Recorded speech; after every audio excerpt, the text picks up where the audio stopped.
Hello, welcome back to another video. So today we're going to be looking at a sped up version of me setting up the brand new van that we collected a couple of weeks ago. But we're not just going to do it in the traditional way. So I'm going to be using a methodology called 5S. And 5S is something that we used to use a lot in my old line of work. And it's a process of workplace organisation. And it's used in many, many industries. And it's used... I used to use it a lot. So it stands for sort, set, shine, standardise and sustain. And basically, it's a way to kind of keep you on track and to make sure that you're capturing all of the kind of best practices and basically making sure that you've got a really neat, tidy, organised workplace that makes a lot of sense. This is not complicated stuff. It really isn't. And you can look at some of the elements of this and think that, obviously I do this kind of stuff anyway. And that's not what this is about. It's not a completely revolutionary thing, but it's about putting the best things all in one place and just making sure that you work through it methodically. And for me, it's just a great reminder, and it just keeps to a structure. So we'll get started with the first one. So the first step is sorting, or sort as it's abbreviated to. And so the sort process basically distinguishes between what's necessary and unnecessary.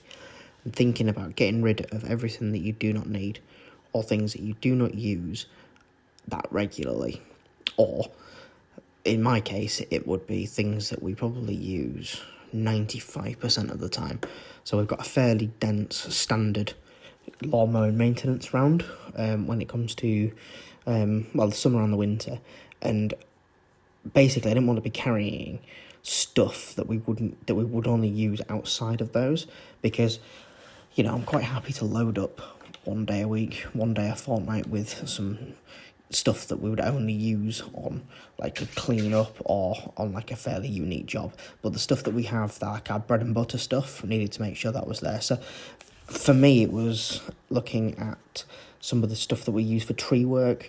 I've never gone to a tree working job and just never gone to like a normal job and taken on a random impromptu tree while we're out. They've always been planned into the diary. So it gives me the opportunity to take, all the correct equipment, like saws and, extendable reach, pole pruners and stuff like that. So I'm quite happy that I don't need to carry them every day, because it's just not something that I'm going to get use out of. And even if I did have someone coming up to me asking to do something fairly quickly, I'm probably not going to have the right gear with me anyway. I'm probably not going to have 100% of the gear, so why take 50% of it? So, that was a bit of maybe a difficult decision at first, but I'm quite comfortable, with that. And this is a really, really important stage. Is this sort stage. So basically it was about going through every single item that we're going to carry, and we're going to, we have a look at it and go, is this something that I'm going to need potentially every day or at least every single week? And, will there be a cause for that? And that's what we found out. So once we've got, once we've listed out the 60 items, the 50 items, or whatever the number was, and looked at it and thought, yeah, I can see a use for that every single day, then that item or that tool has earned its place in the van. So the next stage is set. And basically this has been shortened from set in order. And what set in order is basically about creating flow. So in a gardening landscaping perspective, it would be, is the strimmer line next to the strimmer, for example, and to hand, do you have a pair of cutters or something to cut the line? Because if you're walking from door to door to door, if you keep the strimmer line in the cab and the cutters in a belt in the back and then the strimmer on the wall, you're creating X amount of unnecessary steps. Whereas if you can have everything to hand for that process, that would make it flow really quickly. And the same with, fuel, for example. So fuel for the mowers, is the fuel can near the mowers, or near the place where you might unload? Are you having to do unnecessary steps round the van to pick up, the fuel and the funnels at the other side, and you've got nowhere to put the stuff. So yeah, it's about kind of creating as much flow as possible. There's some kind of great examples that I'm hoping to be able to show you when we get onto the next video. But so this stage is set in order, and it's about creating as much flow by reducing movement as possible. I'm generally a bit of a tidy up, so the new improvements that you've put into place within the workplace, you can actually see, and you're not just kind of stepping over the things from yesteryear. So yeah, shine. It's a really important stage if you're reusing a unit. Obviously this is brand new ply lined, brand new, not brand new van, but it's brand new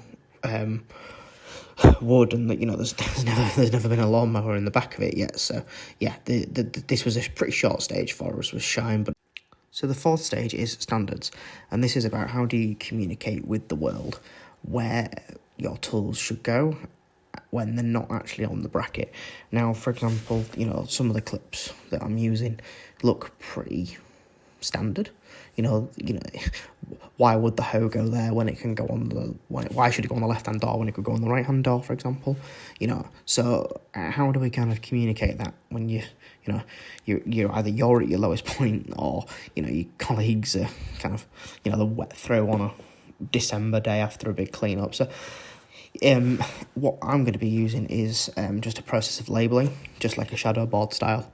And but I don't want to do it just yet because it's a brand new setup, and I just want to make sure that I've got things absolutely right before I cement the standard with labelling, and just test it a little bit and see what ticks and see what breaks, and see what successes we've got with it. So yeah, labelling is what I will be using to make sure that we adhere to the standard, and that I don't have to every Friday have a massive clean out and reorganisation, and that doesn't go on that hook, it's supposed to go on this hook, and just trying to make sure that we're spending time doing the right things, not just tidying up after ourselves. And the final stage 5, is probably the most important thing, which is sustainment. And this is where we kind of, as human beings and workers, and we tend to fall down a little bit.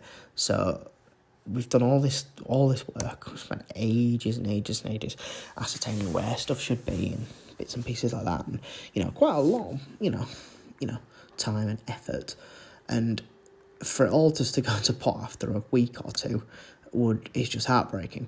So for sustainment, a lot of this is personality dependent, and it's a direct correlation of the effort that you put in to keep things tidy. I think for me, one extra thing I'm going to do on top of the on top of just the kind of the thinky and feely stuff is every time we get a tool that's not been put back, I'm going to seriously question why. And I don't just mean like having a go at the colleagues. What I mean is if that trowel's not been put back, it's about asking, either the colleague or yourself, why wasn't it put back? And that sounds obvious, but it's more than just why. As in, do we have a problem? Did they go back with 9 Wolfgarten attachments, for example, and then put them on the left-hand door, and that one actually needed to be on the right-hand side, and it was a case of going onto a busy road to put it back, and they just chucked it in the van, rather than kind of endangering themselves, would probably be the right thing to do, but not the right thing for the sustainment of your 5S project in the back of your van. So you might want to look at, moving the hook, having a look back at your set in order, and by kind of eliminating those little bits, sustainment should be a lot more easy. So I'm really pleased how this has turned out, and there was a couple of things that I wanted personally, which was I wanted to be able to reach everything from the doors, so I didn't want to have to go in the van at all during the day if I could help it, and especially not to reach tools. Also, I didn't want any shelves or any little cubby holes, just would attract a load of rubbish. So yeah, really pleased how this has turned out. If you want to see the van completed, just please like and subscribe, and you'll get a notification when it's done. So that should be around a week away. Obviously nearly finished here, but yeah, getting there. Thanks for watching, guys. Cheers, see you later.